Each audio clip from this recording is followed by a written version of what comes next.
Good morning to Charles and all my friends in the United States, and good evening to all my friends in India. We welcome you, Charles, for this webinar. And I also have a great honor in welcoming our Animal Husbandry Commissioner, Dr. Praveen Malik. You can just, and he is, just to give a brief introduction of Dr. Praveen Malik, he is a veterinary graduate with his doctorate in veterinary microbiology, and he is fellow of reputed National Academy of Veterinary Science of India. He has more than 25 years of research experience as veterinary microbiologist. With this short introduction, I will be requesting Dr. Praveen Malik, our Animal Husbandry Commissioner, to give a welcome address, and subsequently I will introduce our esteemed guest speaker of the day, Professor Charles Looney. Over to you, sir, Dr. Malik. Thank you, Dr. Jawad. Thank you very much for giving me this opportunity to basically welcome the honorable guest speaker for this webinar on IVF and MOET, basically. Just to say few words why these assisted reproductive technologies are required, and how our department wants to take these new technologies into the whole production system. In fact, right now, as you all know, probably the country as such has got probably the highest number of animals. We are number one in milk production, but unfortunately the productivity level is very, very less. So it's like we are amongst the lowest. So if we need really good animal husbandry practices, specifically when we are speaking about the productivity level of these animals, apart from our nutritional interventions and health interventions in the system, the biggest thing probably to begin with is the genetic potential. And if we can improve that genetic potential, we definitely need some kind of breeding reproductive assisted technologies. So those ARTs are required, and probably this in vitro fertilization and embryo transfer techniques would be the game changers for these kind of interventions. So definitely these are the things which can be taken into the field. My perception to this particular technology is the way we are now talking about the artificial insemination using frozen semen.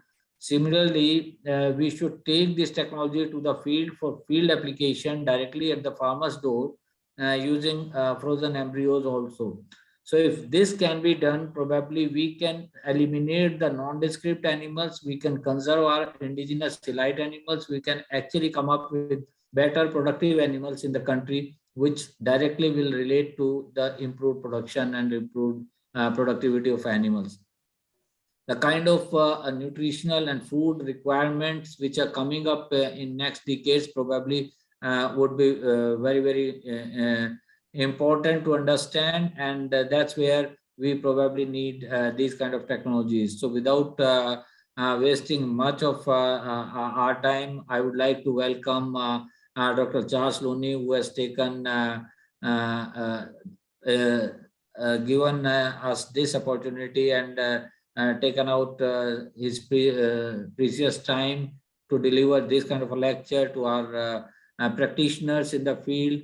And the kind of interventions Dr. Shyam Jawar is taking up in the department as a mentor on these technologies, probably this would be one more step towards that, so that people in the practice would be aware about the technology. And the topic, what I could see from here is like the development so far, and the future. We would like to take this particular technology in so the direction for the future and status so far. So welcome Dr. Looney to this webinar, and would like to listen to you on this important aspect. And I would like to request you to take this science in a way so that this can be taken to the field straight away, and we can utilize this science as far as possible in the field for improving productivity in our animals. With these words, I would like to again welcome Dr. Looney. Over to you, Dr. Jawad. Thank you very much. Thank you very much, sir, for your words. Now I would like to introduce my teacher, my guru since 1985, none other than Professor Charles Looney. To give a brief introduction to him, I mean, there's so many achievements of his life that it will take probably half an hour if I tell you his achievements. But to cut short and to tell his significant achievements, let me share with you. He's a Bachelor of Science from Animal Science, University of Arkansas, well back in 1978. Then Masters of Science from the same university in 1979. And then he did his doctorate in reproductive physiology in 1984. Then from 1983 till September 1991, he was a senior scientist with the Granada Biosciences in Texas, USA. In 1985, I had an opportunity to undergo MOET training under his guidance. Look at, I mean, that sort of an association I have got with him for the last 37 years. Then from 1991 to 1992, he was consultant in reproductive physiology as a CRL Enterprises in Hanford, California. And 1992 to 1996, he was the director of technical services, Trans-OVA Genetics. We have one of our colleague and a core committee member, Dr. Sanjeev Chaubal, who has been working with Trans-OVA for the last 20 years. He is also present today for this webinar. Then from 1996 to 1999, he was the president and founder of the Ultimate Genetics, and subsequently from 1999 till 2018, he was a partner and founder of OVA Genetics, based again in Texas. And that's where in 2016, me and 3 of my colleagues had an opportunity to undergo IVF training with him. And this word JK Bova Genetics of JK Trust was coined through this OVA Genetics. I just added JKB and then I made it as a JK Bova Genetics. And one of the senior embryologists, Jen Prayer, she was the one who helped in coining this word JK Bova Genetics for me. And Charles had been to India twice to set up our laboratory and give us the guidance. Since 2018 till now, he is a professor of department at the Department of Animal Science, University of Arkansas, System Division of Agriculture. Charles has published innumerable research papers, and he's a very well-known authority into the reproductive physiology throughout the world. Charles, I would like to brief you few things, important activities of us also. We are having a bovine embryo transfer group with about 90 members in it. Some or other, they are either involved into MOET or IVF work. I have shared with you recently that member directory also. And then after my appointment as a national mentor in just last 4 months back, we made a core committee also having 5 members with us. I will introduce you subsequently after your talk, and they may also like to say a few words. So with these, I also request all the participants to keep their mic on mute. And if you have any questions, don't look for the time. I have requested Charles and he's prepared to give us quite a bit of time, even though it's been waiting almost for half an hour now, and it is his morning, so he will give us sufficient time. So ask as many questions as you want, no limitations. The chat box should be full with the question, and there will be each and every question of yours will be answered by Charles. I can give you a guarantee, being my teacher, and I have worked I work closely with him. And with this introduction, Charles, I request you to start your talk, please. Thank you. Over to you, Charles. Thank you, Shyam, and it's a great pleasure to be with y'all here today. I wish I was in India with you, working and studying there. I enjoyed my time there a lot. I honestly did not enjoy the driving. I learned to sit in the back seat and look at my book or look down because the traffic was just amazing to me. But the only accident we ever had with me and Sean was in Texas. So my technician, Jane Pryor, helped me put this program together, and it's basically dedicated to Pradeep Tiwari, who is one of the team that came from India to train with us, and we lost him, unfortunately, due to COVID last year. So, I mean, I just wanted to bring that up. My title is In Vitro Embryo Production, How Far Have We Come and Where We Want to Go. It's kind of a historical type of presentation with some of the research we've done in this field. We were fortunate to be some of the very first ones to use it in the United States.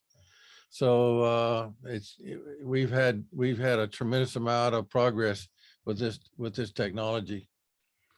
This is some pictures early on with our team there and working with the JK Trust family. This picture here is me aspirating a hosting freezing cow. There's in the laboratory. We had a tremendous program. The team came to Texas and spent 6 or 7 weeks training within our program. We had rigorous training both in the laboratory and with the oocyte retrieval processes. They had a tremendous time. I think they enjoyed it a lot. And we did also. It made us better and it made them better. This is just some of the pictures of us working. This is a picture of Jane and myself working at the laboratory. Here's the group of team. Here's Pradeep, who we dedicated this program to. This is all the team. They had a tremendous program there. This is some of the very first oocyte retrieved from some of the different strains of zebu that we worked with them and some of the embryos we produced. The very first time we actually put the lab together from a biological assessment, we were able to make embryos, and Suzanne Mingus also helped us set up the laboratory there. Some of the very first calves produced, this calf from an IVF hosting Friesian bull, and then here's a Thal Parker calf that we produced there. So we were successful within the very first trip we made to the laboratory. The lab was so successful in producing embryos. Here's calves from Buffalo. Here's 56 calves in 6 months to a single cow. Here's a record of 103 oocytes collected and 42 embryos produced in one aspiration attempt. So the lab was very, very successful. I mean, it would have the same type of results it was here in the United States. So we were really, really proud of the team and how they worked together. And we set up 2 different laboratories, and they basically worked in tandem throughout the program. This is a mobile laboratory that was developed. Another mobile laboratory where we take the technology straight to the farmer, because transport, cows it's not like we have here in the United States where you have big trucks and trailers. So we took the lab to the cow. Here's aspiration attempt on the farm. Here's the team. This is Pradeep here.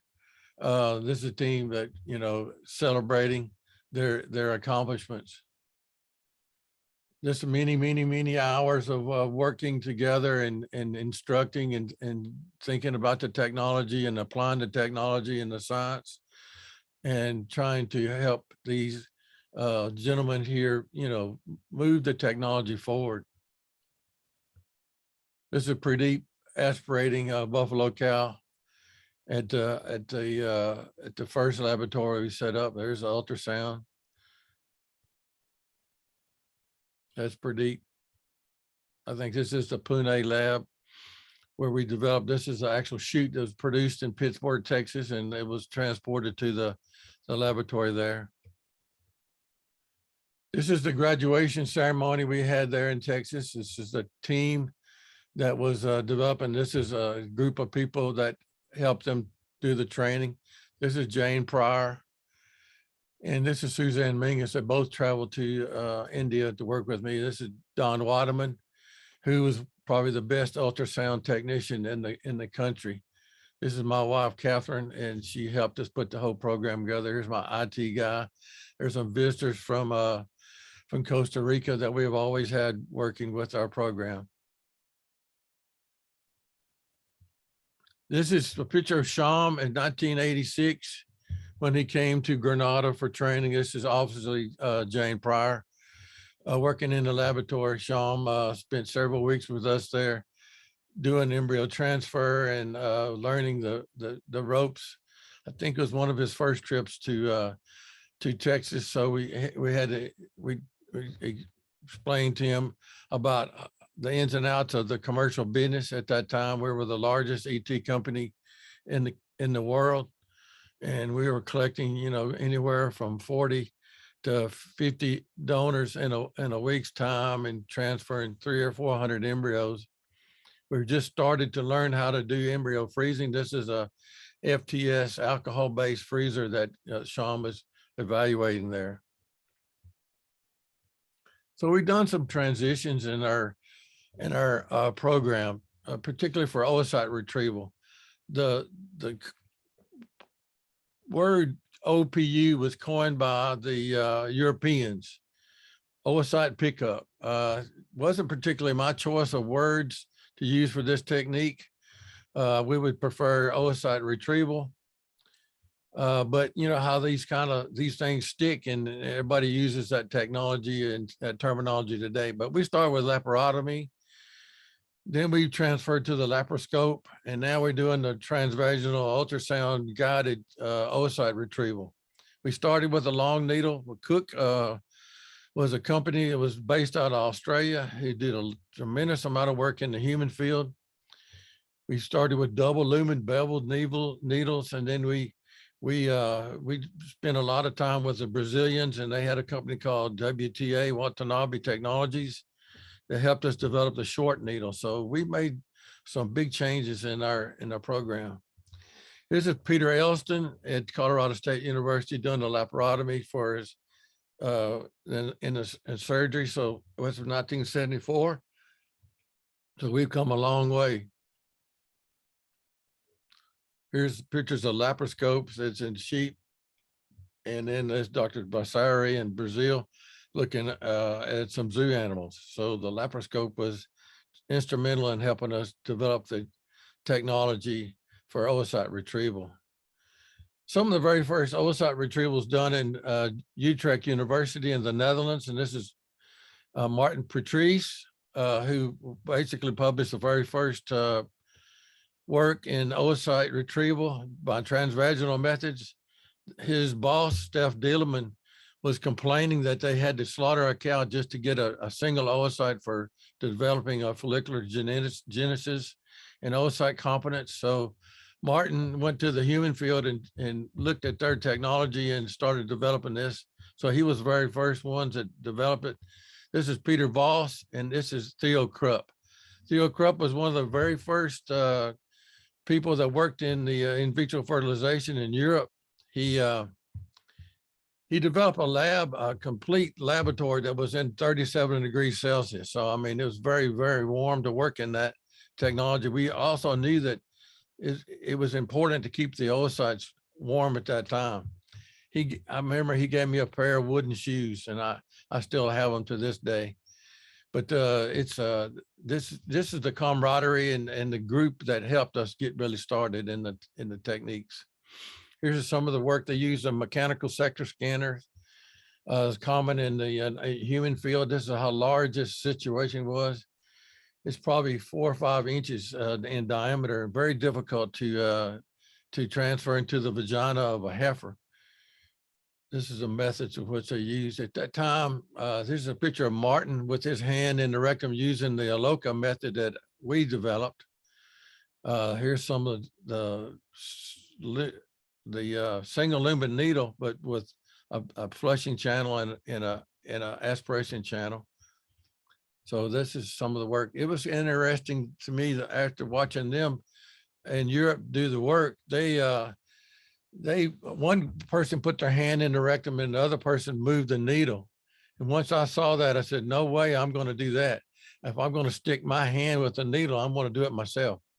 So we just use one person at a time doing the process. Here's the guy in the rectum, and here's the technician that was moving the needle.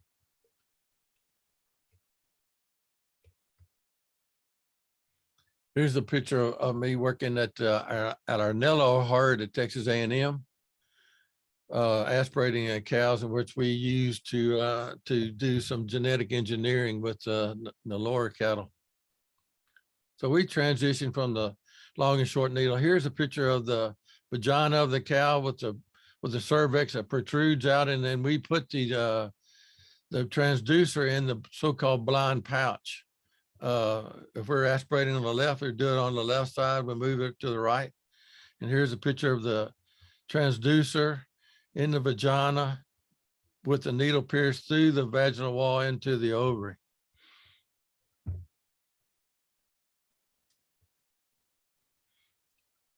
Transition of the procedure has been helped a lot with the different type of ultrasound we use. This is a Aloka 500. It was the kind of the standard for all the ultrasound. It weighed about 25 pounds. It was a large box. It's very difficult to work in the field. And here's the very first transvaginal type of ultrasound transducer we use with the handle, the needle guide, and the transducer.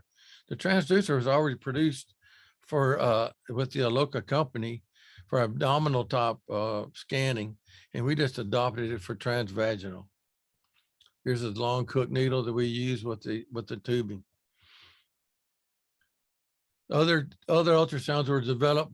This is a picture of the Ibex Evo, and other ultrasounds are developed with their technology for aspirating. So now we have multitude of ultrasounds. This Aloka 500 technology has not been produced anymore, so it's been replaced by these new ultrasounds. Obviously we need aspiration to aspirate the oocytes from the follicle, so we have used several different types of aspiration equipment. This is the Cook vacuum pump with the foot operated switch. It's mainly used in the human IVF field, probably the most regulated type process. Here's one made in the Brazilians, Watanabe, with the warmer that we can put the conical tubes.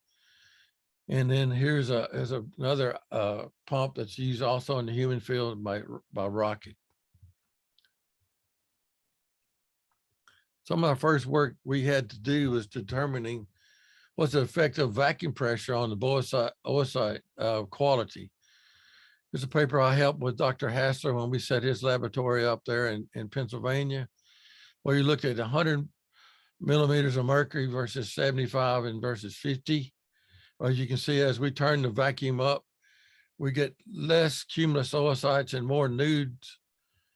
And if we lower it down to around 75 millimeters of mercury, we get a higher quality of good cumulus oocytes.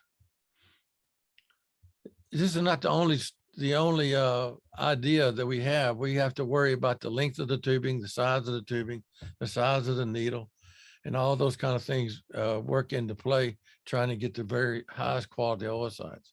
particularly the distance above the floor compared to the gravity. We have to worry about those kind of things to get everything consistent. Here's oocyte collection devices we used over time. This MCON filter was used primarily in the embryo flushing techniques for MOIT, and we adopted it for use in aspiration. Here's one made by the PETS company, Professional Embryo Transfer Supply, for oocytes and aspirations.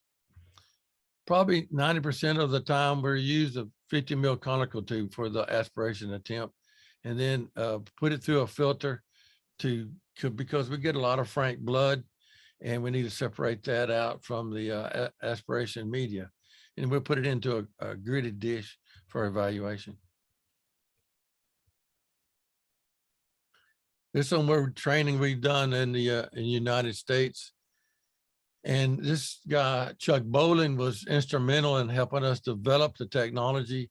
He helped us develop the handles that we use for the oocyte retrieval, and he's still very active with his son-in-law and trying to develop the ultrasound technology for us. He's forgotten more about ultrasound than I'll ever know, but he's the one that was instrumental in helping us get this technology moved. Something about the history. It's very interesting that how this technology moved. And if you look at it over the years and calculated how much money we spent on trying to develop in vitro fertilization and cloning technology, it would be somewhere cumulative about $75 million US. So it started out in 65. Edwards developed the oocyte maturing in the cow. In 72, Robin Turbot developed a culture system for sheep and goats, called it a soft system, synthetic oviductal fluid.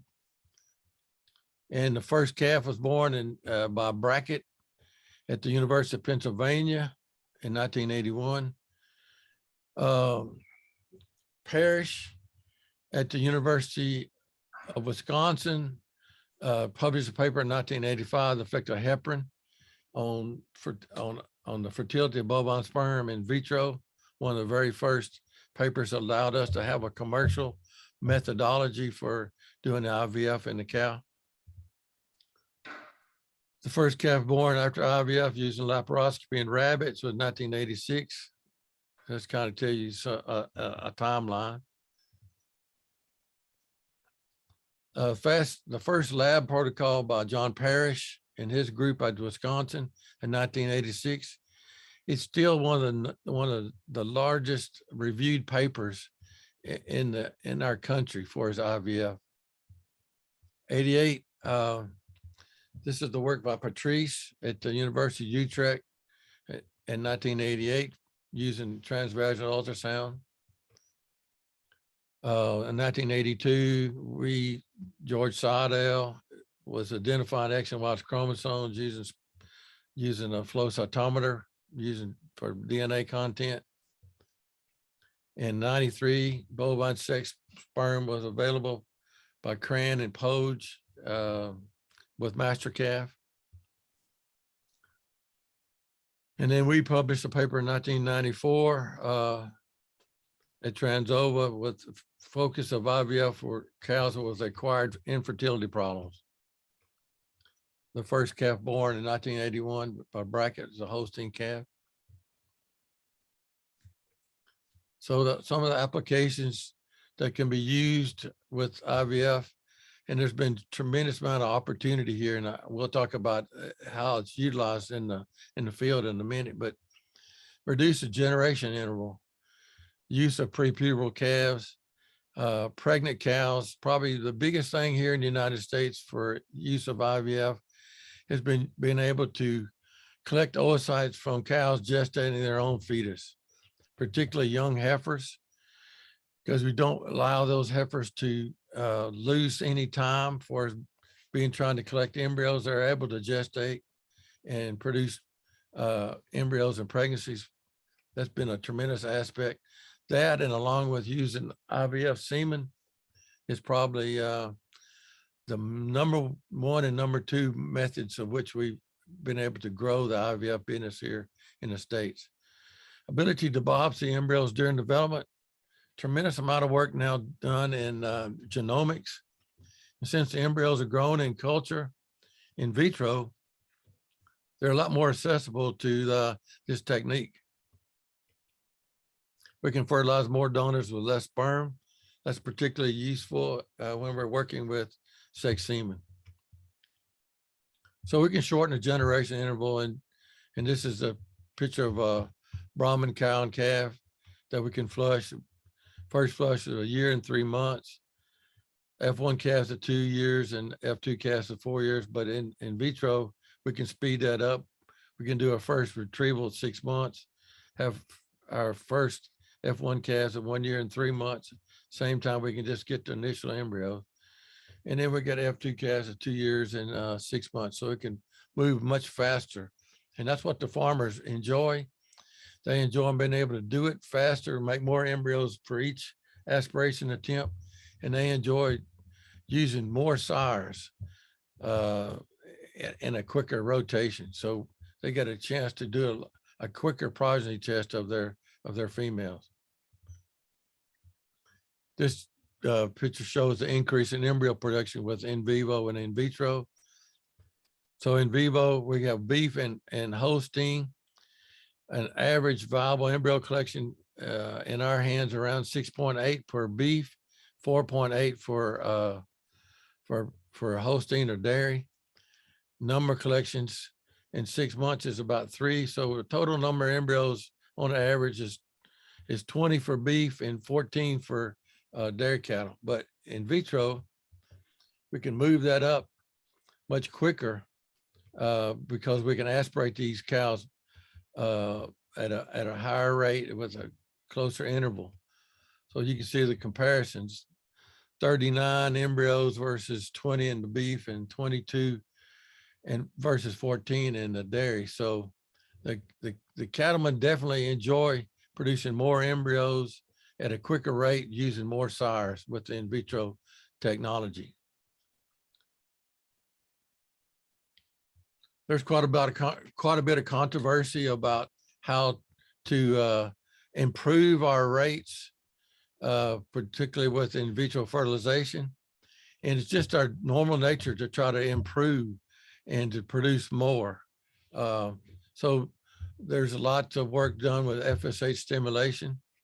This work with Peter Bowes in Italy, showing the development rates and embryo production rates of cows that have been stimulated. Here's a development rate of 29% versus 18, which is a significant difference. So typically, cattle are stimulated with FSH to try to grow the follicles to produce the more competent oocytes to produce more embryos in vitro fertilization. That don't mean that people still use non-stimulated sessions, particularly in the Brahman influenced breeds or the Zebra breeds, where there's typically more follicles. The non-stimulated gives you a practical approach to producing embryos. This is work done by Daniel Demetrio in California, looking at no FSH versus 1 injection of FSH. So she can show in this work, with no FSH, 3 embryos per OPU session versus 5.3 when we added FSH. So that's a significant difference. So basically they were just using a protocol of giving GnRH on day 0, waiting 36 hours, giving a bolus injection of FSH, and then coasting for 48 to 52 hours and doing the oocyte retrieval on day 4 in the morning. This is a picture of some of the follicles that was produced. This is with a sector scanner. Japanese work showed also that we could use a injection of follicle stimulating hormone as part of the epidural and showed an increase in FSH over control. So it's pretty, it's well understood that we can increase our development rates are numbers of produced embryos using FSH stimulation.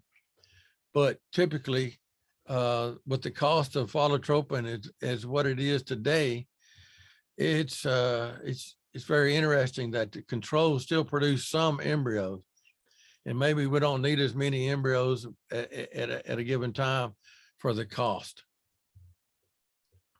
Here's another paper by Danielle Demetrio looking at injections over time. She's using a diluent with hyaluronidase to inject these cows, compared one injection compared to multiple injection. So basically, she showed here using this hyaluron, which is basically a diluent that has a slow release of the FSH, that there's really no difference in the development rate of these cows that are treated with 1 time FSH or 5 times, 6.2 versus 6.3, basically 3.1 grade 1 embryos versus 4. Here's a picture of the oocytes that collected by oocyte retrieval in her laboratory and some of the embryos that are produced. There's basically no difference in these two treatments. Here's a statistical report between dairy and beef with FSH and no FSH. Basically, it's just showing that we are getting more production with FSH over both beef and dairy. But again, still we're talking about a cost situation, and it's just another opportunity and an avenue for production without FSH, but it's clearly an advantage. There's a 2001 statistical report versus in vivo and vitro production in the United States.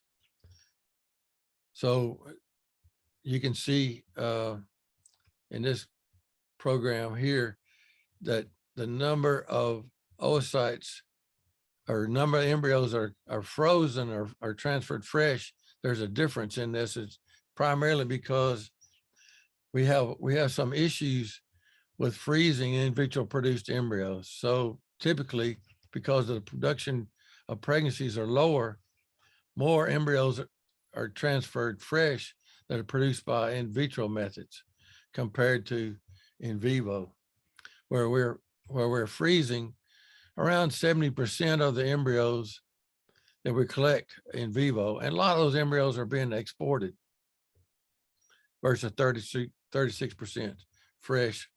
And in vitro, we're freezing a smaller percentage of the IVF embryos compared to ones that are transferring fresh. That's typically true throughout our country today, but more and more embryos are frozen because we have a lot more availability of recipients when we freeze those embryos. So there's about a 23% difference between fresh and frozen rates. Just showing some of the old data that we're able to do and give you some examples of how IVF technology has been used. Here's some of the very first papers we produced using prepubertal heifers. We produced a heifer calf from a 60-day-old heifer while I was there at Transova. It's a couple of papers we did working with the group of University of Massachusetts, who were the premier scientists at that time working on prepubertal heifers. Here's a paper by Patrick Blondin and Daniel Bousquet, who now with a group out of Canada. Also worked with Frank Barnes and Mark Schroard on the manipulation of follicular development to produce development competent bovine oocytes, trying to prove that there's a difference in coasting. Here's the effect of dominant follicular aspiration and treatment with recombinant bovine somatotropin for IVF and Nelor heifers. So quite a lot of research. This is in 1994, the first real research and for commercial aspects on IVF by our group there at Transova. Just some pictures of some of the oocytes that we're working with. over time. It's a tremendous amount of potential for this technology. As the techniques developed, also all the support staff and support products were developed. So we have a tremendous amount of commercial media being produced. There's kind of but a caveat between some of the commercial media works in some labs and some of that commercial media doesn't work in other labs. And it's a kind of a lab independent type situation. So it was about 4 or 5 different protocols developed over time for IVF. And most of them had to do with using heparin, but there was just a little bit of nuances between all the different laboratories. So when you intersperse different commercial media, some worked, some didn't. So it was very difficult to understand, but there's tremendous amount of support between equipment and commercial media for use in IVF. Also, to develop the Heppies-Burford IVM method allowed us to not have to worry about CO2 when we're transporting oocytes, particularly over long distances. So that was a tremendous amount, a tremendous opportunity. Probably the biggest part of research right now is structured over the in vitro maturing of the oocytes. Initially, we've been using TCM 199 or HAMS F10, a well-known old media that we've used over the years from 1998. We've always added gonadotropin hormones, FSH and LH. Fetal calf serum, fetal bovine serum is used, some antibiotics. Others have used follicular fluid, epidermal growth factors, antioxidants, and PVP as our protein source or as a surfactant. So John used some experiments looking at the different type of cumulus layers, and we started grading the oocytes, different type of grades. He just looked at oocytes that had 4 layers of cumulus, showed a higher development rate, 29% compared to 1 to 3 nude and expanded.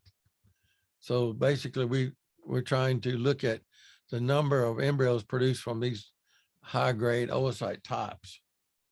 This paper is published in 1998.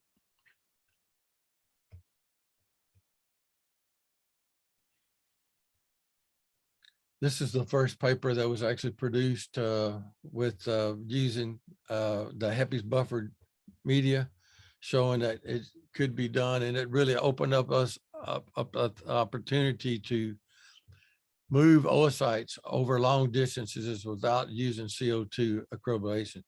So it was a great program here. It's by MOFA Global and in Wisconsin, and also by the group at Cal Poly in San Luis Obispo. I just continued to do in many types of research. There's the oocyte maturing time by Patrick Blondin and the group in Ireland, looking at duration of IVF, and we look at 16 versus 32 hours and settled on 24 hours of maturing time. So they produced the highest quality day 8 blastocyst yield that was in this paper. So lots of different IVF media was collected, the Brackett's Oliphant media, BOR, and then the Heppies-Burford Tyrodes, albumin lactate pyruvate media called the TALP, containing heparin. It was produced by research by Ward. And there's also other commercial media. Lots of experiments done with heparin to activate the sperm and capacitate it. So there's lots of different experiments. This is one by Parrish, done in '86. We're looking at levels of heparin versus a swim up for separation, looking at different polyspermy. Polyspermy is a problem within in vitro fertilization, but it typically high levels of heparin are used, anywhere from 30 to 40 micrograms per mil, and with good quality oocytes, most labs believe there's not a big effect of polyspermy, but research needs to be done on that. Semen used for IVF, it can be conventional half or quarter cc straws. We use ampules back in the old days. Sex semen, fresh and frozen.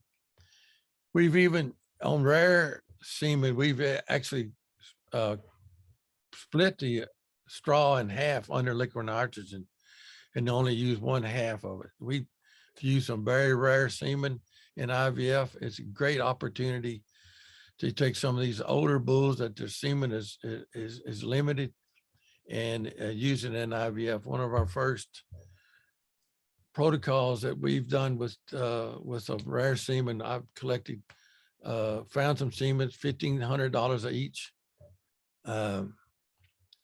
Collected 10 or 12 cows, cut the straw in half and used half the straw and produced 20 or 30 embryos from that. The farmers are really happy. Studies by Ward, 2002, looked at the different times of sperm oocyte co-incubation and settled on a 15-hour incubation time, which is typically overnight, showing about a 40% development rate on day 8, blastocyst. Also, the effective sperm dose was looked at. It's very difficult to do a titration study on every bull. So most laboratories will use a concentration of around 1 million. But on this data set, he shows around 500,000, giving about 35% development rate. Research done in 2002. So tremendous amount of research over time. Here's a experiment done by Ward, also in the same year, looking at different bulls. These are the non-return rates of these bulls. So we're looking at fertility in AI and comparing that to the percentage of oocytes penetrated at each time point. And this is hours post-insemination. You can see here's a low pregnancy rate bull, definitely having a low penetration rates. But here's one that's a high bull for pregnancy rates, looking at a percentage of oocytes penetrated was much less than a bull that's even lower than him. So we see this all the time in the bull effect in IVF. It doesn't always mean that the bull works good in an AI program or even a natural breeding. He's going to work good in IVF. And typically in the early days of research, we tried to find bulls that work really good in IVF so we could look at other differences in media and things and other items like that. So there's definitely effect of bull.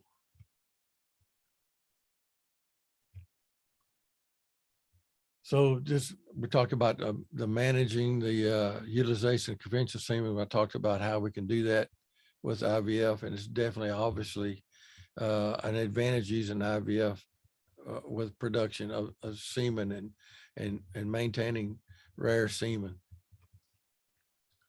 A little bit about sex semen. Probably the most greatest things about using IVF is ability to thaw a unit of semen and then reverse sort it and pull out all the female or male sperm for use in IVF. It's probably done about half the time in commercial IVF programs. It's a little bit more expensive, but you pay for what you get. Here's some of the first work done in master calf in the UK, 1997. First IVF calf, first AI calf produced by master calf, and they were doing with Dr. Cran and Dr. Poge. This company, Master Calf, was purchased by XY Inc., and then XY Inc. was purchased by Sexing Technology over time, and the technology is still developing. Allows for use of lower concentration, particularly in sex semen, because typically you package sex semen at anywhere from around 1.2 to 4 million sperm per meal, 90% confidence level. 1 unit semen can be distributed among more than one donor. It does have some challenges, and the lower sperm concentration will decrease the amount of available pellet for fertilization. We use a much modified method of centrifugation. Lower time of in vitro survival, particularly we found out and using it for artificial insemination. It's lower production for IVF compared to conventional. But the technology is definitely there, and it's utilized on a daily basis. This is just some of the data in the times of which we've used a different type of collection or culture media. Just want to go through that quickly.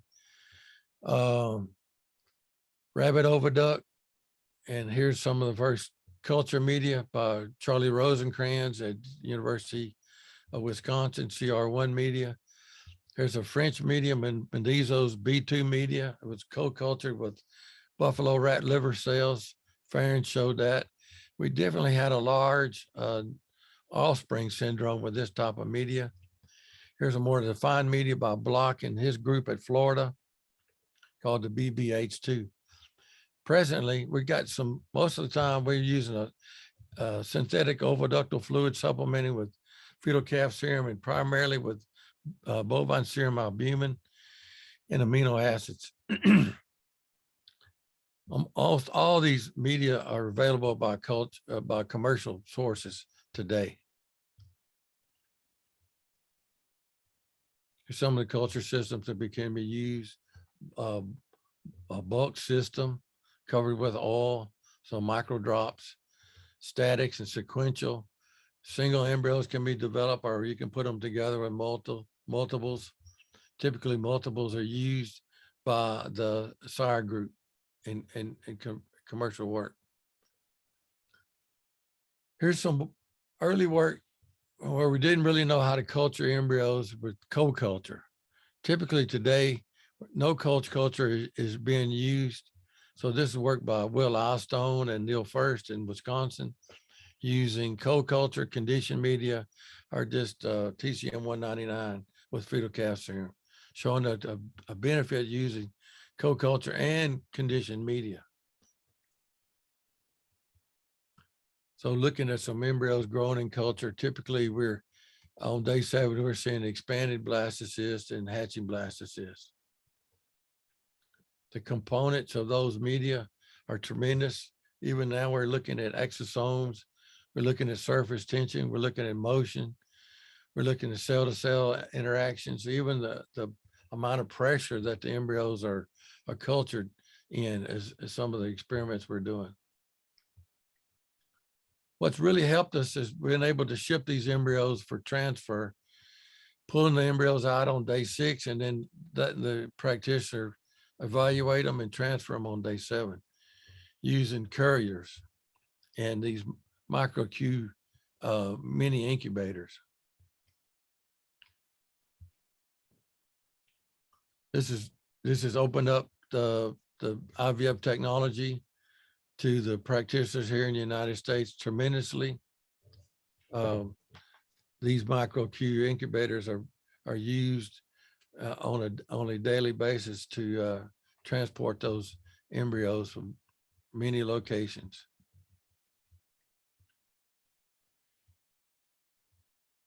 This is some research we've done in our laboratory at Ovogenics. We're looking at day 6 shipped embryos and IVC with oil. Oocytes put in culture, cleaves 62%, development 36%, with a 56% pregnancy check. So this is pretty much typical top data that you can achieve with IVF with the shipped oocytes. There's around average 2.8 pregnancies per oocyte retrieval session. 36% development typically, and Holstein and all breeds around 30%. Probably the increase in development is due to the fact is we learn a lot about the different bulls and how they work.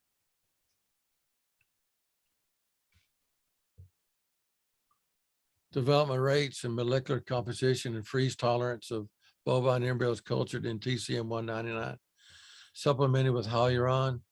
So basically, we're looking at trying to improve these freezing rates, which has been a real problem for us as time goes on in our culture systems.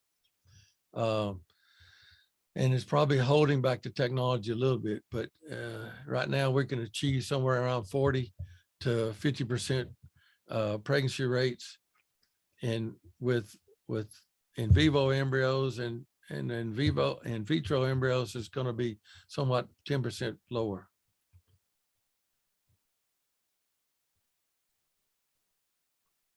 So we have lower tolerance to cryopreservation with IVP embryos. We have some increased birth weights, but that's been minimized. Probably the problems with cryopreservation is because we have a higher level of intercellular lipids. Seems like these IVF embryos accumulate lipids over time. We do see some more male calves, but it's been minimal as the technology is improving.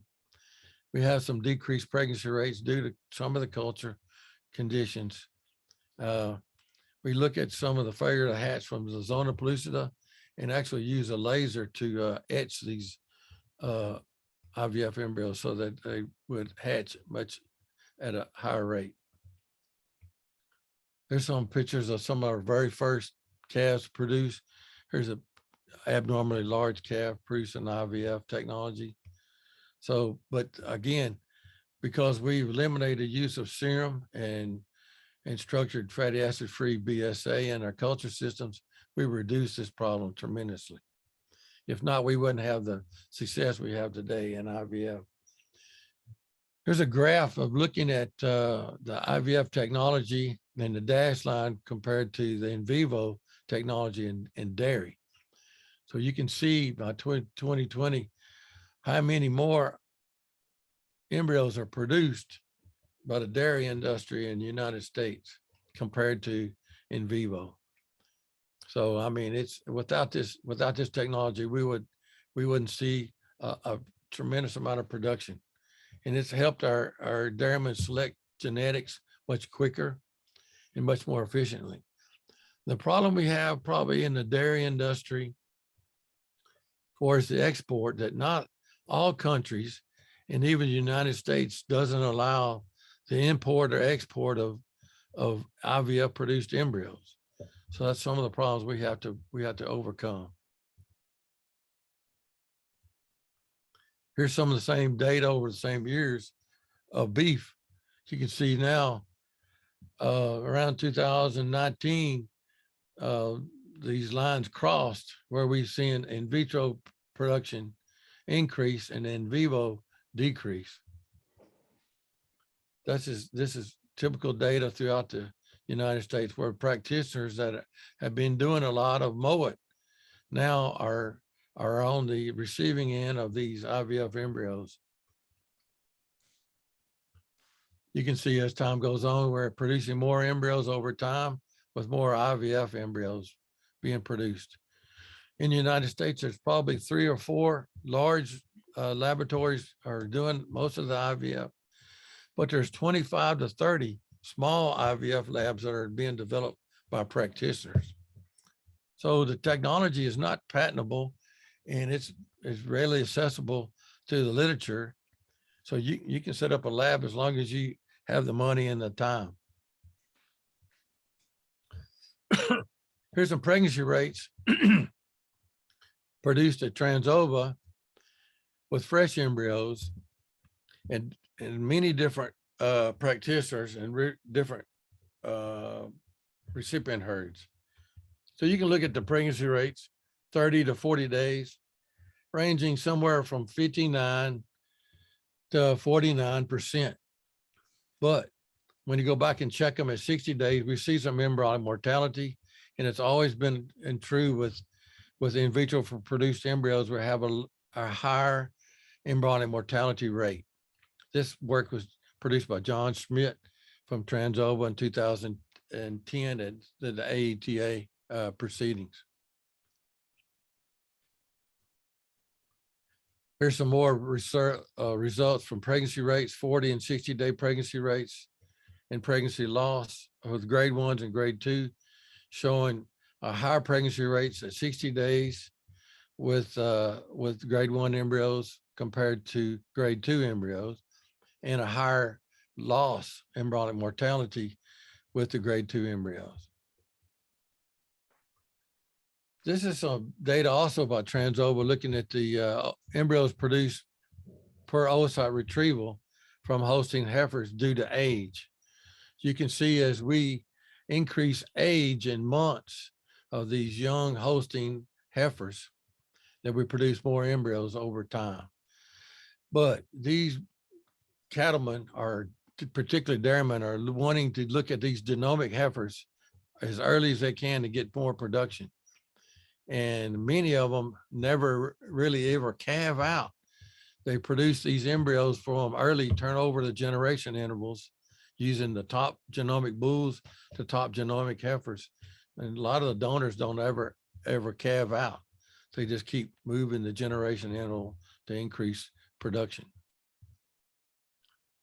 Here, looking at the data from 2019 from all the different areas that they've been collected from.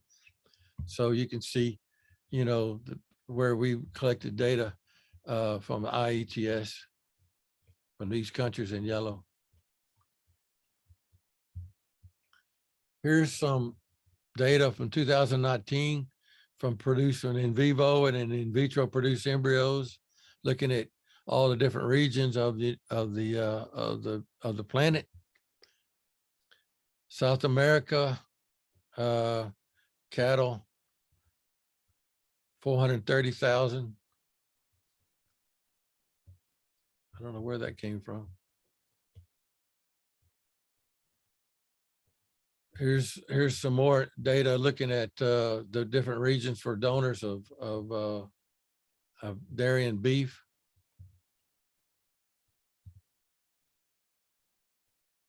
(2005).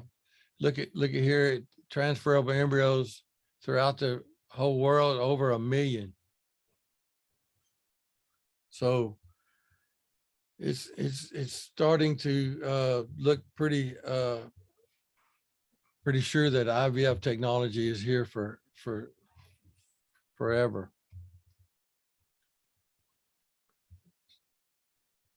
Here's some of the cost. While we're looking at the sheet, this is in 2001 cost, ultrasound and probe. These are all in US dollars, 28,000, vacuum pump, 17 gauge long needle, filter and stand, battery, cart, around $34,000 for just at the shoot. Now, if you talk about the laboratory, somewhere between $80,000 and $100,000, including the incubators, the laminar flow hood, centrifuges, pH meters, all the equipment you need to work in the lab. So you can divide that out by air humidified incubator, around 5,000 to 9,000, shippers, 2,400 to 4,000, microscopes, 2,000, 4,000, all these stage warmers, about 2,800. So it's an expensive type deal. So how you lower the cost? We look at satellite facilities, utilize some healthy donors, have semen characterized, no hormones used for superovulation. We talked about that. I would save about $200 for each aspiration attempt.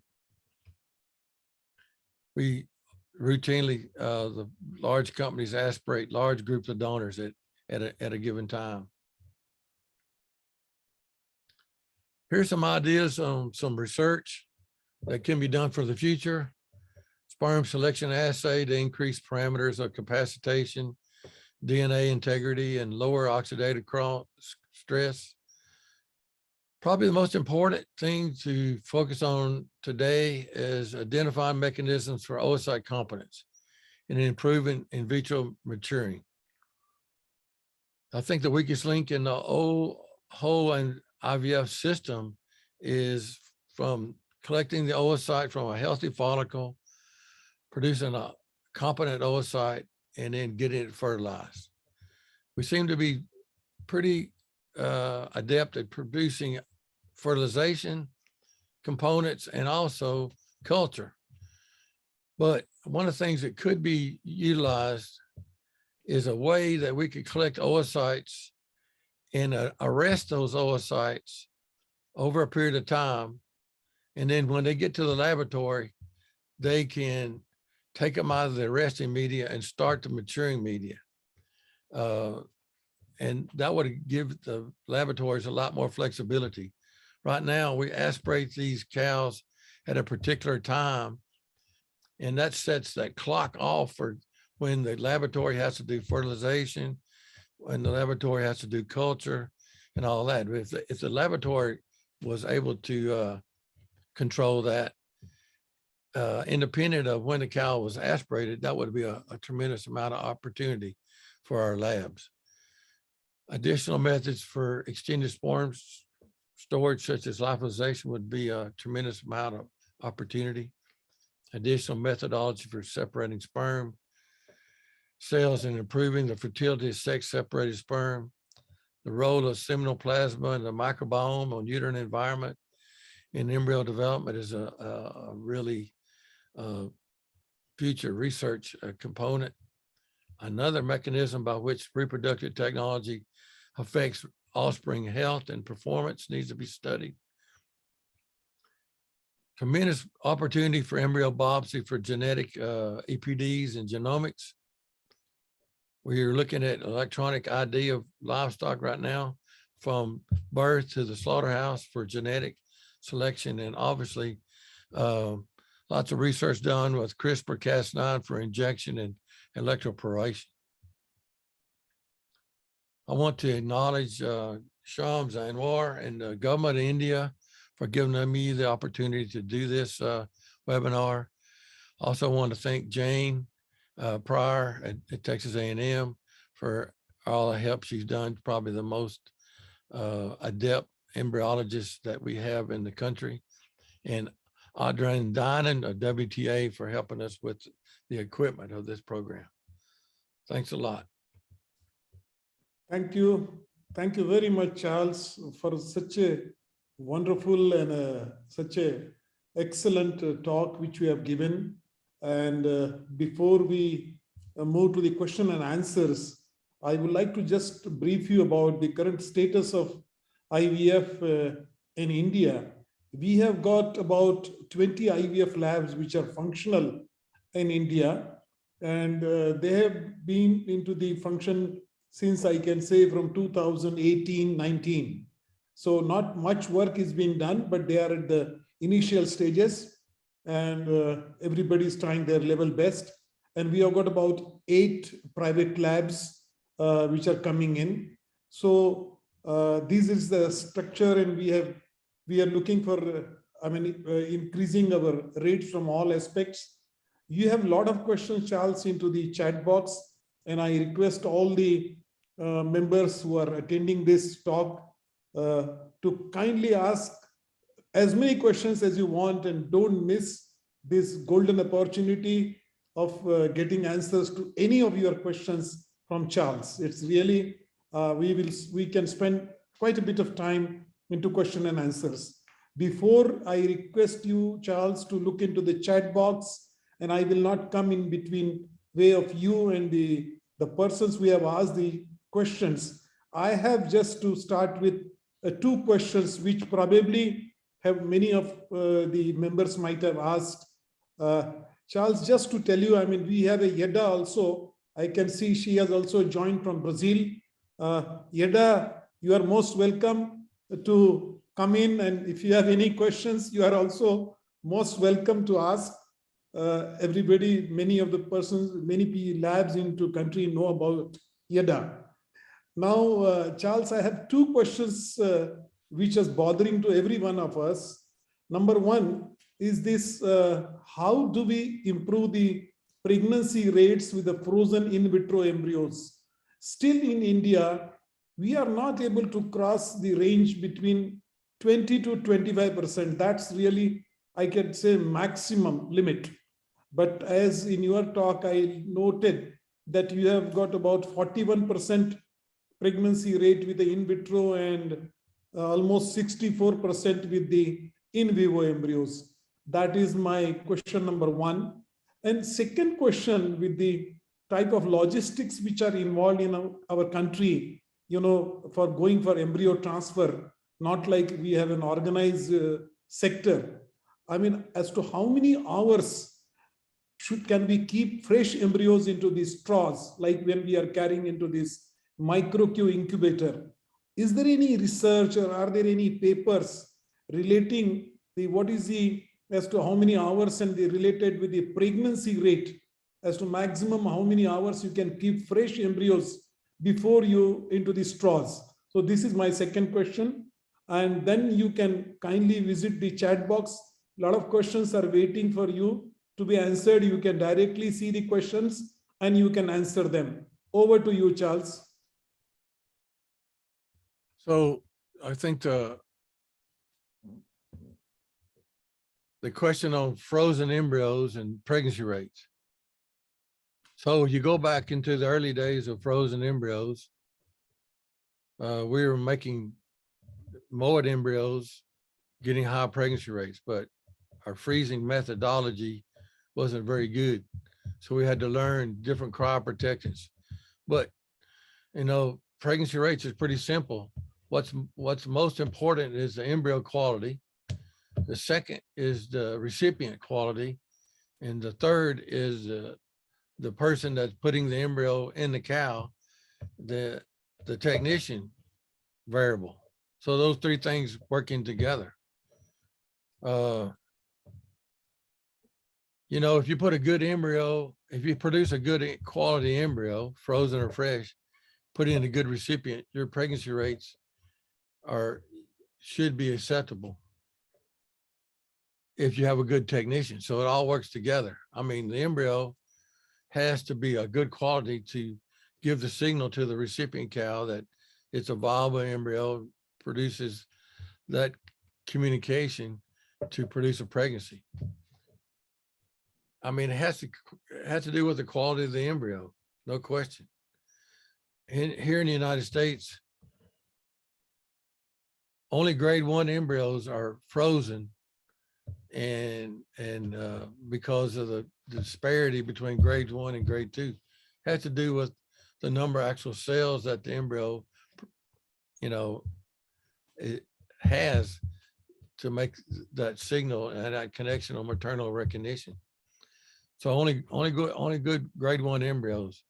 And there's been a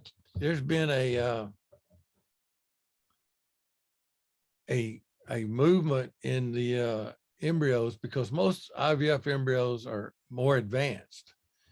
So we're trying to, and we've always known that more advanced embryos don't survive cryopreservation as well as some of the early embryos. Not early being, less than 32 cells.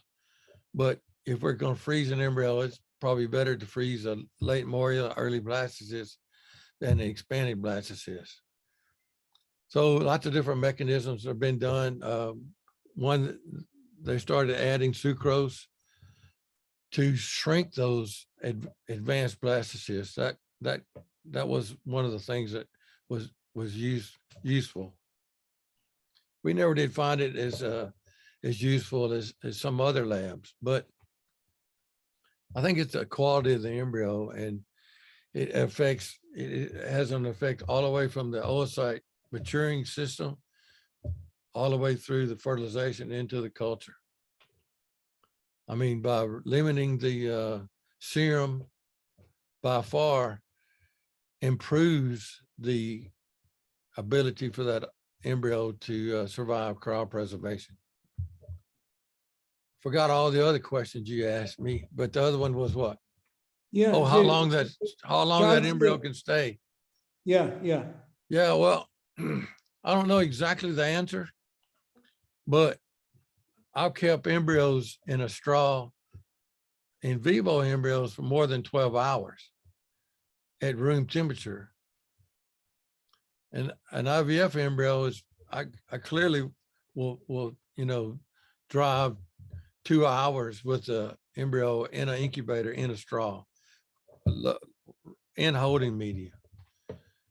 But I don't know what the maximum amount of time is. We did some research on that.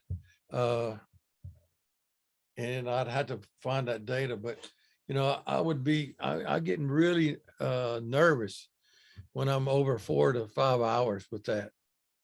So, I mean, if I'm going to go that far, I'm going to go and keep the embryo in a culture vial and then unload it at the farm and then put it in. Then trying to load it into a straw at the lab and then take a trip. 2 hours, I think is fine. Okay. You're pushing 4 to 6 hours, it'd be, I would be a little bit more concerned.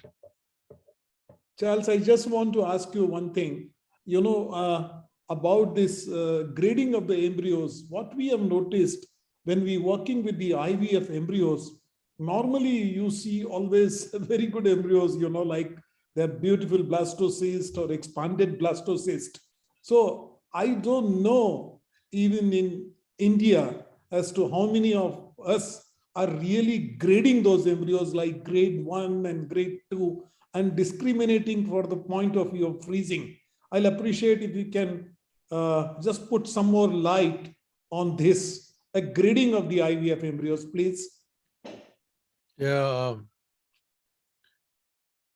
it is difficult to, in the early days, to evaluate these IVF embryos because they never seem to go through a compact morulus stage. And I think as our culture systems improved, then they become to look more like in vivo embryos.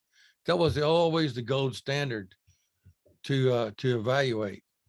But the IVF embryos never looked appearance and morphologically the same. They always had more extruded cells. They were always darker. Those kind of issues. You know, early days of freezing, we used to make a picture of all the embryos prior to freezing to see which ones were going to make the highest pregnancy rate. So maybe a way to do that. Jennifer Barfield has done an extensive work on looking at morphology of the IVF embryo, and she hasn't done a whole lot of work on correlating with pregnancy rates. We've looked at all kinds of methods of which we could enumerate the quality of an embryo other than morphologically looking at the embryo and then assessing a grade. There's been oxygen uptake. There's been measurements of its density, of its opaqueness, of its darkness, all that. But none of them has really been useful in the field. But it's most of the mechanisms of which we can actually count the nuclei, which is probably the best method of assessing viability, renders the embryo not lethal. So we can't get a result from that. But I don't know. I don't know. You know what? There's no silver bullets to speak of. You know, of the quality. But I think if I was a new laboratory, I'd be taking some pictures of those and sharing them around. Problem is with in vitro fertilization, particularly here in the United States, it's a really competitive type situation. It's tremendous competition between all the labs. So there's not a whole lot of information shared. But when you look at the reproductive technologies as a whole, what's able to move the technology is more openness and ability to communicate what's working, what's not working. So I remember back in the old days of embryo transfer, researchers like Bob Foote from Cornell would come and show pictures of embryos and things like that. And that very well helped everybody develop the technique. That's a roundabout way of asking the question. It's difficult.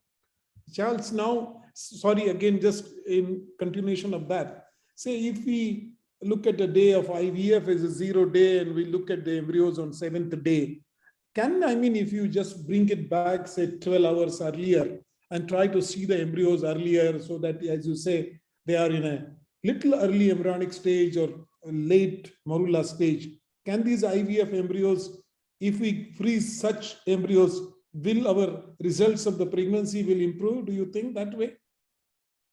Yeah, I think if the embryos get to the expanded and to the starting to hatch and hatch methods, they don't survive freezing in the cow very well. Now in the human, it doesn't seem to bother them. They freeze embryos without the zona pellucida all the time. But in our hands, it seemed like a early blastocyst. You can still determine its quality at the early blastocyst stage. And I think Danielle Demetrio has shown that in some of her pregnancy data where she's looked at the earlier embryos. Because that might, but that, that may have something to do with the laboratory and how it's run. Because most labs are working during the daytime. And when they come to the lab at 7 o'clock in the morning, the embryos are already expanded. So that means you may have to go back in time a little bit or shift your fertilization times to get those embryos before they reach that advanced stage. That's how come they started using the sucrose to shrink it, is because they overgrew their culture system. But freezing is something that's the technology has to work here in the United States for that, because we have defined breeding seasons. When you're out in the field, freezing it makes it so much more easier to assess the technology. And it's much easier for a cattleman and a producer and an ET technician to work together if the embryo is frozen. Thank you, Charles. And now you can look at the chat box. You have a lot of questions waiting in that. So you can go through one by one in the chat box and you can answer those questions. At your bottom of your screen, you will see in the chat box the questions, please. Many are there. Yeah. I don't know where to start. You can start at the top. You can start from the top. Effects of repeated OPU on fertility of donors. Yes, that's the first question. Yeah. Yeah, I think that's a big topic. When we first started doing OSI retrieval, we studied this extensively. And what we found is that ovary is real resilient, particularly when we're aspirating cows that are pregnant.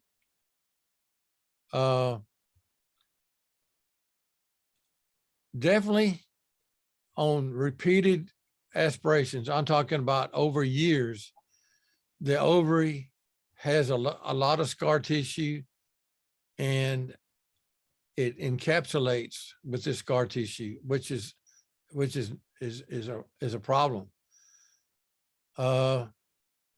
But here in the United States, the cost of doing this procedure limits these repeated OPUs because it's expensive. So they will do maybe 3 or 4, sometimes 5 aspiration attempts, and they've got everything they need.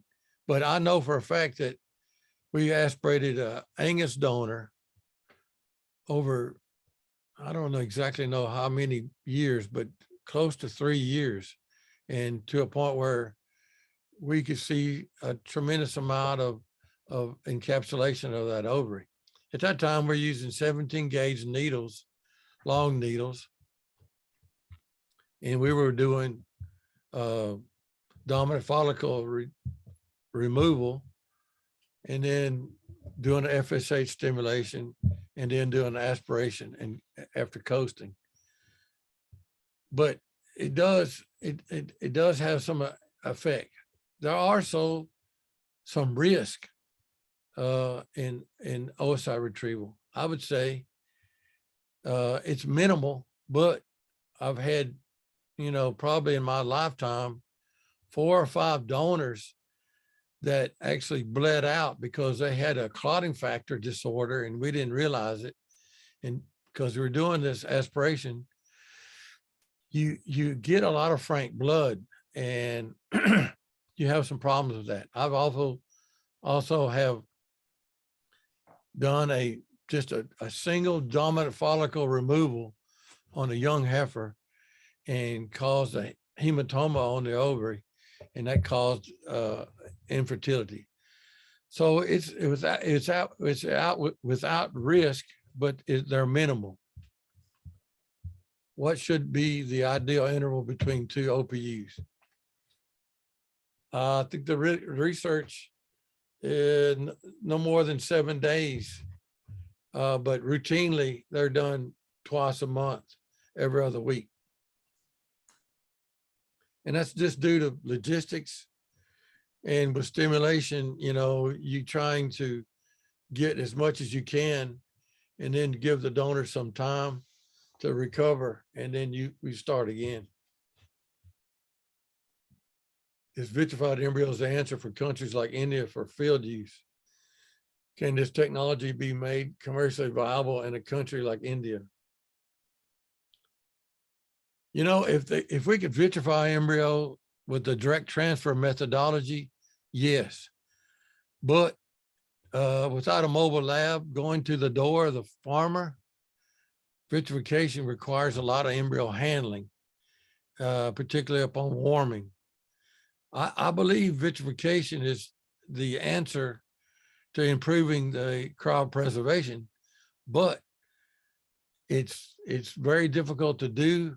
To vitrify the embryo takes a lot more time and slow freezing, and the warming requires a microscope and rehandling and things like that. So I don't think it's the answer for use in India.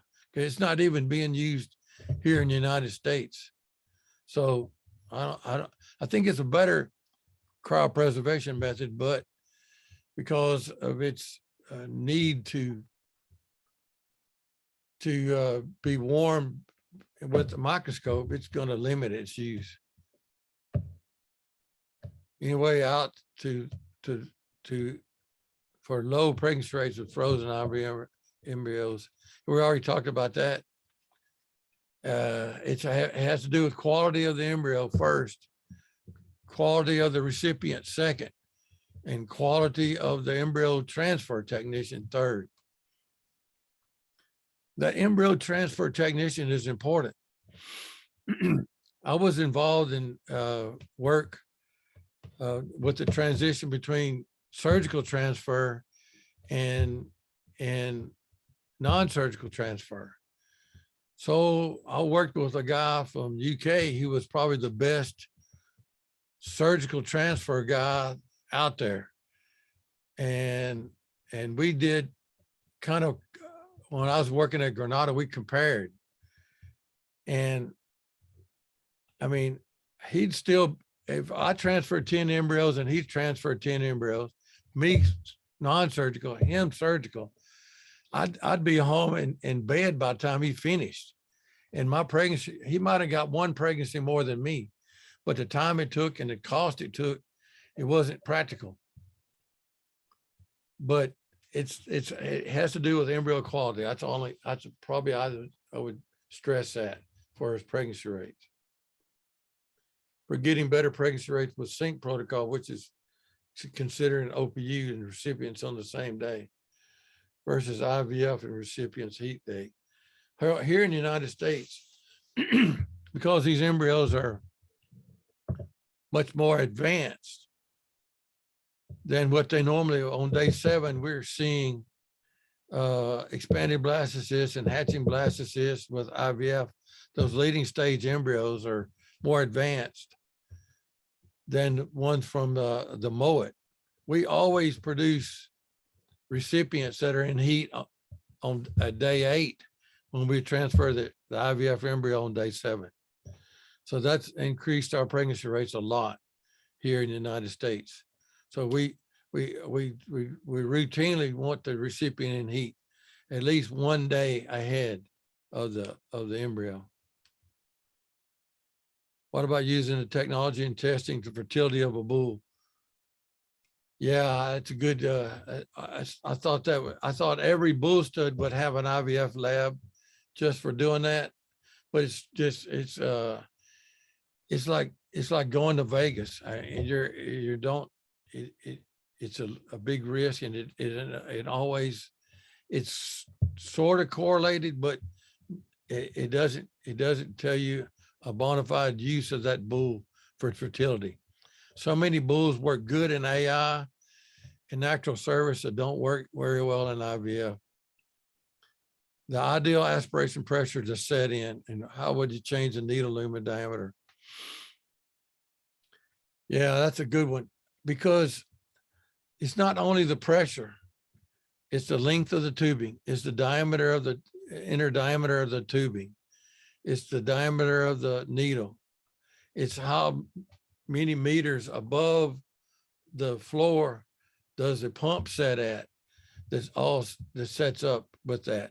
You know, so what we did, we determined a flow rate in the early days that would work best for us. So you would set your pressure at a certain point and then count how many mils of media you would have over a minute.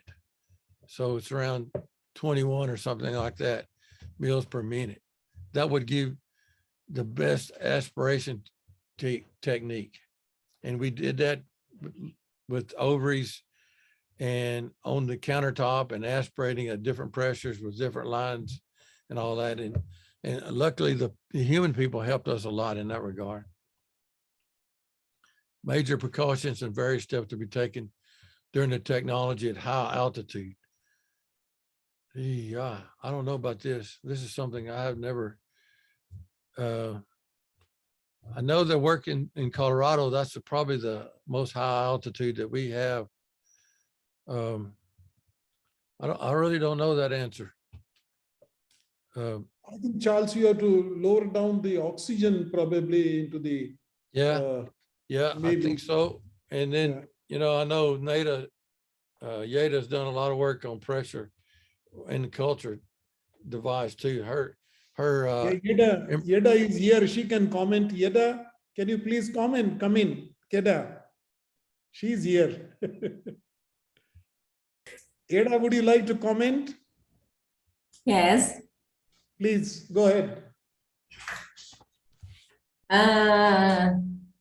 About the use the lower oxygen during what is the question, please? The question had to do with doing IVF at high altitudes. And Sean brought up the point of lowering or raising the oxygen or lowering the oxygen rate. And then I brought up the fact that you had studied the actual pressure in the culture chamber. So the question had to do with high altitude work. Okay. Some place or some country now, some city, it's a high altitude and put more CO2 in incubator, yeah, to arrive in 5% of the CO2. But if you use some incubator like a benchtop incubator, because you don't depend of the altitude of the counter, then you can use the same concentration of the CO2. I use the CO2. Some people use the CO2 5, 6, and 6.5, and I think it's enough. Depends of the medium, of course.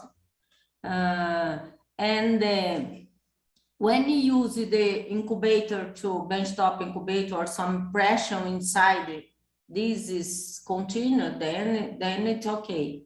And about the lower concentration of the oxygen, I use it, or some lab, human lab, use lower oxygen in all the steps to produce the embryos. I don't know if it is the question. Sorry, it's okay. Thank you. Do you have Thank some? you, Yada. Thank you, Okay. Yada. Charles, Oh, thank you. Thank you.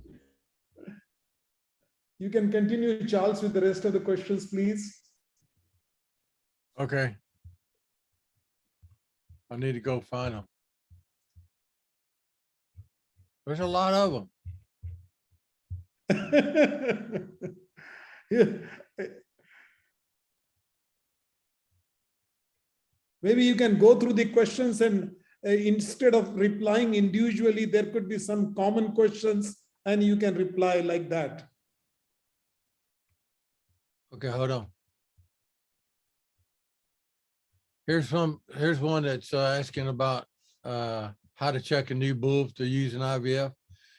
Yeah, if you have the opportunity to get some slaughterhouse oocytes, that's a good way of checking a new bull.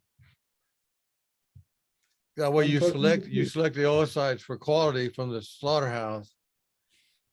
But most labs don't use that slaughterhouse.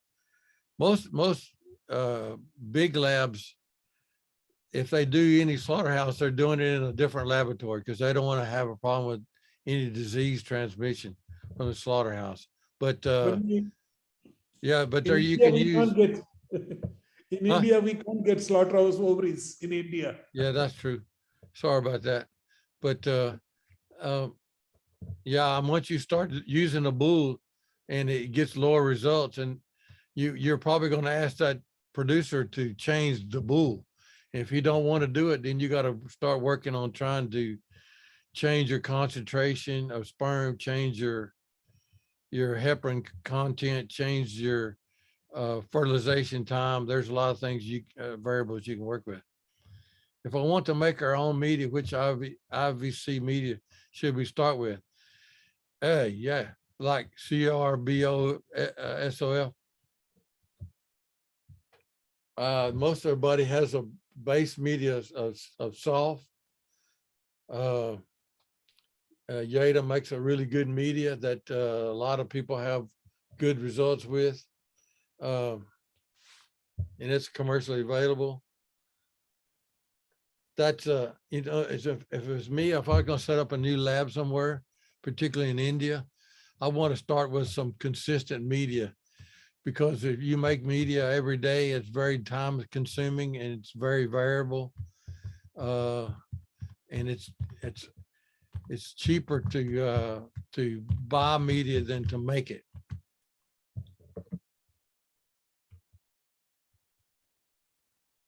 We are getting less embryonic EDR with sex sorted semen, which is, while in conventional, we are getting 40% above. What does that mean, EDR? Embryonic death loss, or? What is Siddharth? What does it mean? Yeah, EDR. Siddharth? It's the embryo development rate. Okay. Yeah, well, that's typical. I mean, it's typical with sex sorted semen. I think that's consistent throughout the world with sex sorted sperm, you know. And we have been doing a lot of research with it for artificial insemination, and our insemination times have been, for fixed time AI, have been lengthened. And so if we were going to do a conventional semen at 66 hours, we're gonna inseminate the cows at 72 hours with sex sperm. So maybe something like that needs to be done. It's not very evident what is happening in some of the big labs, but that's probably something that would be useful. Oh, what is the best IVF commercial? What is the best IVF embryo freezing media commercial and procedure for embryo freezing? So I think the world uses typically ethylene glycol for the crop protectant, and they're purchasing commercial media with AB Technologies. Vetiquinol has also, it's 1.5 molar ethylene glycol and probably 0.1 molar sucrose is probably the, if I was going to say, that's probably the most used. I don't know. I'm pretty sure it's probably the best of all the work we've done with commercial freezing. And that's probably what's been used most with most of the large companies. You know, there can be some improvement made, particularly for direct transfer, and adding some culture media, not to the embryo that's the column that the embryo is frozen in, but also to the columns in the straw, so that when that embryo is discharged in the uterus, there could be some rehydration that way. I've seen some of that research and it looks pretty good. It's very tedious to produce, but it's something that could be useful.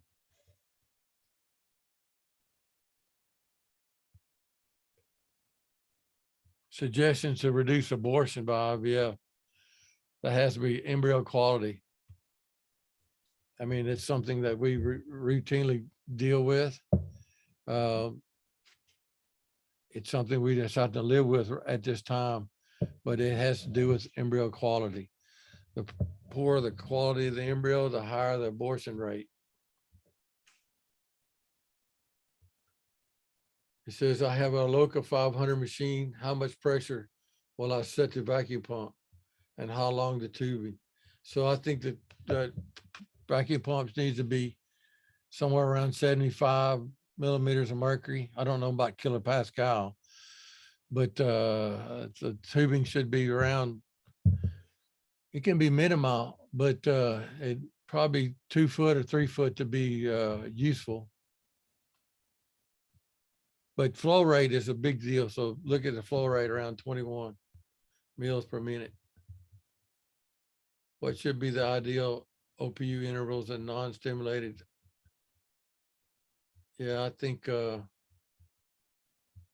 these jerseys, heifers, I would still do bi-monthly aspirations. I would consider doing dominant follicle removal and then following it, 4 days later with aspiration.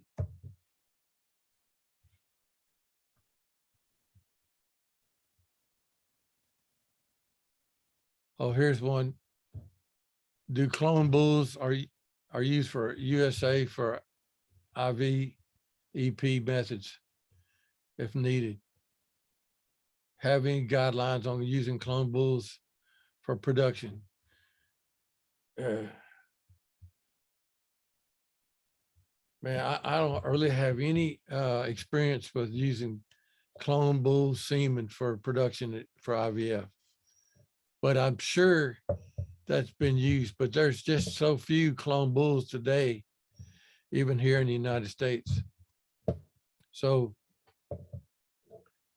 I don't really have any experience. I know that we reproduced at Granada the first clone bulls from embryonic cloning, and we put them out with cows. And initially these were dairy bulls. Initially the proofs came back were real variable. But as time got, we inseminated more and more of those cows together. We got more and more data. They can become more and more consistent. So they did breed true. What is the chances of disease transmission from donors with in vitro?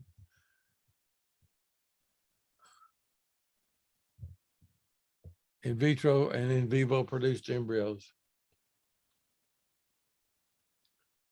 Yeah, that's a good question. And I kind of brought that up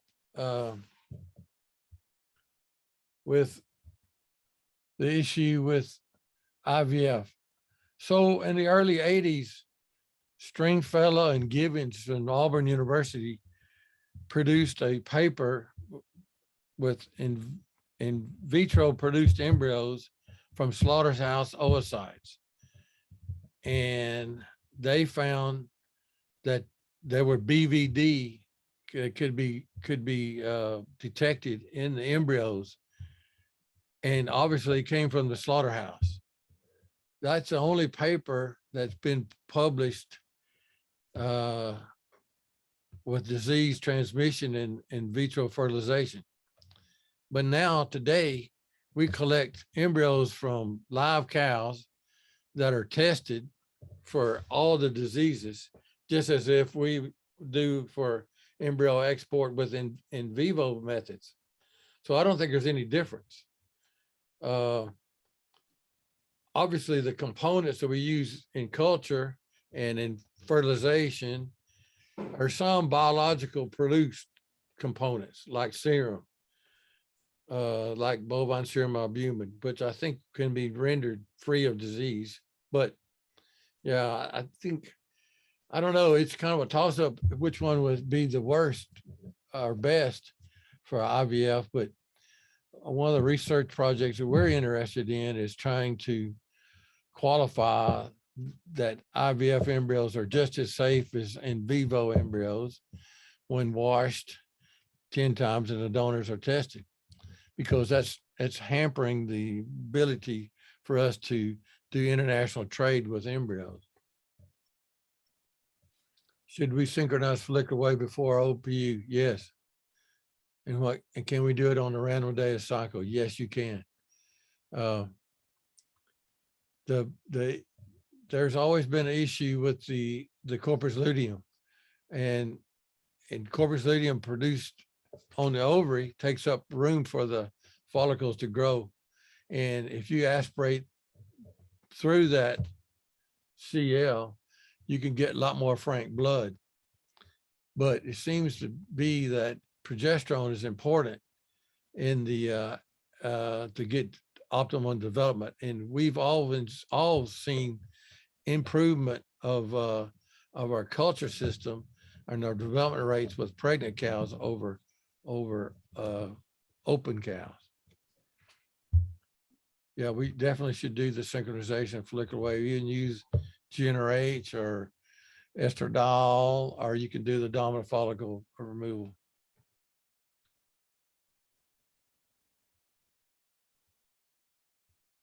In a drop culture system, embryo arresting is common. Observe. Any suggestion to avoid this? I don't know. I don't know what the drop system is, what the size of the drop would be, but typically most embryos are cultured in drops today. You know, they'll put a, you know, it could put up to 30 to 50 oocytes or zygotes per culture drop. So I don't know if he's got too many in there or what. I don't know what the answer. I don't know how to answer that question. Ideal age for starting OPU in heifers. Yeah, probably the ideal age is when you can put your hand and probe in them if you're looking for genomic heifers. But if they're, you know, if they're 13 or 14 months old, they're going to do better. Is serum helpful in cryopreservation? No. It's a deterrent. I wouldn't use it. What is the ideal needle gauge for getting better quality oocytes? I think most people use 18 gauge needles today. I think that's the end. Thank you, Charles. And before we close the session, I would like to introduce you, Charles, to, you know, as I told you, the Government of India appointed me as a national mentor, and I feel proud to be a student appointed as a national mentor for the IVF program in the country. But I have 5 of my colleagues who I have taken them as my committee members, and I would like to introduce each one of them, and they may say take a minute or so if they feel like. some of them, they have already asked the questions.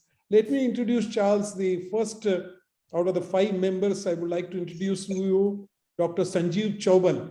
Sanjeev Chaubal, Charles, is based at a Transova Genetics, and he has been, Sanjeev, where are you? Just put your video on and say hi. And Sanjeev has been working with the Transova at Maryland lab almost for 20 years now. Sanjeev, can you say? Dr. Sanjeev has just left a few minutes back. He has some international visit, I think. So he left a few minutes back. Okay, now I have another colleague of mine, sir, Dr. Ajay Pal Singh Aswal.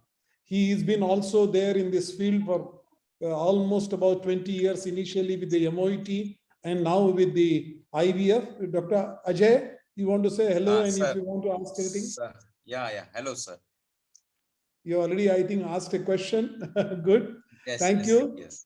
And my third member is Dr. Mutta Rao. He is, sir, at Andhra Pradesh, where they have got an excellent, these Nellori cattle in Andhra Pradesh. Dr. Mutta Rao, wave your hand, Mutta Rao. Hi, sir. Hi, sir. And Hi, the good fourth member, you know, Dr. Amol Sahare.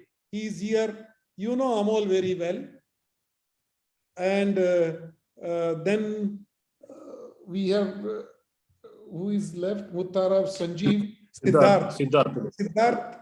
He is working with a very important organization known as National Dairy Development Board. It's a national organization. Where are you, Siddharth? You just say hello. My video is turned off. I think Rajan has turned it off. Okay, you can. Yes, you can enable. Okay, you can.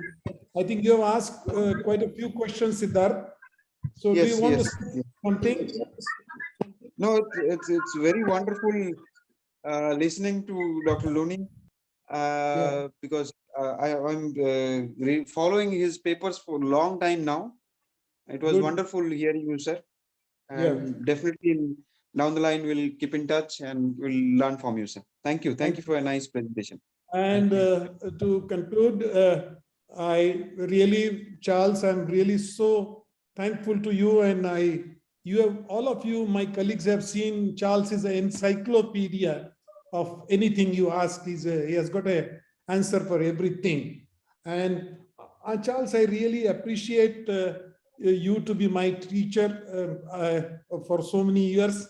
And further, I appreciate you, delivering this talk in the memory of our colleague, late Dr. Pradeep Tiwari.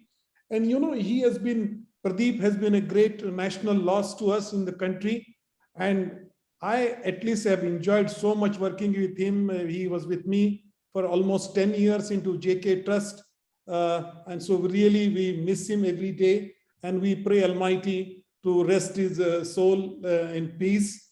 So with that, Charles, I have really no words to express my thanks to you, and on behalf of the whole bovine embryo transfer group, I really sincerely thank you for spending almost 2 hours with us and having your hectic, busy schedule at the university.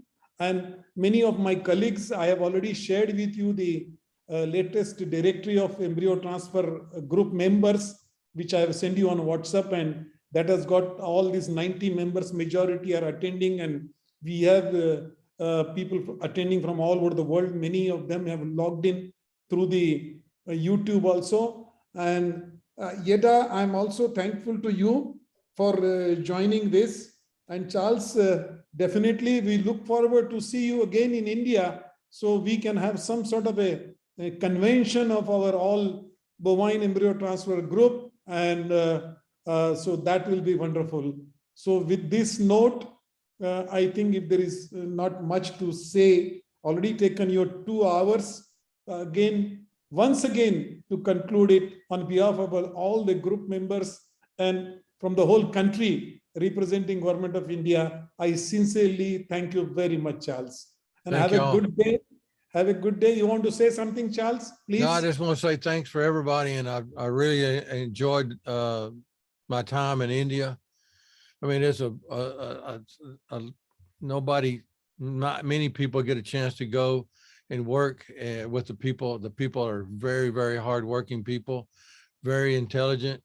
Enjoyed the history of the country, and enjoyed touring it around and studying all the history, and it's really, I mean, it was really a lot of fun. I mean, I enjoyed it. I got so many memories and brought things home. I always look at them and you know, think about what it was like in India. One of my big deals I got is because all the trucks have those air horns, and I brought 2 air horns home, and I got them hooked up, and I honk them all the time, and people don't realize that that's an Indian truck that's honking. So yeah, it's a lot of fun. I'm looking forward to coming back, and good luck with all the work. There's many people here in the United States don't realize the strength that the agriculture community has in India. Obviously, the population is important to continue to feed the population with agriculture, and particularly the dairy industry. So yeah, it's So Charles, before we conclude, I think Vinod Patil want to say hello to you. Dr. Vinod Patil, quickly, you are one of the students. Vinod, you are there? thanks. Vinod, you can say hello. Heidi, how you doing?